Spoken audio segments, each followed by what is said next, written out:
جلال آباد ښاروالۍ د ښار د داخلي سړکونو د ترمیم او جوړېدو چارې پیل کړې دي. دغه سړکونو له جملې د کرنې ریاست ترڅنګ غځېدلی سړک، مستوفیت څلور لارې او ګرنیزون چړای پورې سړک چې قیري اسفالټ یې کلونه وړاندې اچول شوی و او د داغګیرۍ قابلیت یې نه درلود، په همدې اساس یې د بیا ځل قیر کېدو چارې پیل شوې. د جلال آباد ښاروالۍ ویان بختي جان مراد وایي د 12,000 متره مربع په اوږدوالي په دغه سړک شاوخوا 15 میلیون افغانۍ لګښت راځي چې لګښت یې د ښاروالۍ له بودیجې ورکول کیږي. دا پروژه تقریبا ټول 12,000 متره مربع اوږدوالی لري. دا سړک چې د زراعت ریاست شروع دی د ګرنیزون چړۍ پورې دواړه طرفه د سړک کې ریزي ده. همداشان د ترافیک یو نښو علایمې دي چې ټول هغه معیارونه چې سړک لري په دغه پروژه کې شامل دي.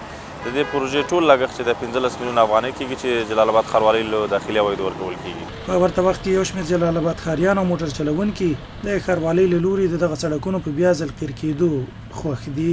میرویس او شاهد چې د جلال آباد ښار اوسېدونکي دي وایي له دې وړاندې موټر چلوونکي د کنډو کپر سړکونو له امله له ګڼو ستونزو سره مخامخ وو. دا لارې اوس چې جوړې کړې پخې شولې د اسلامي امارات نه ډېر خوشحالي.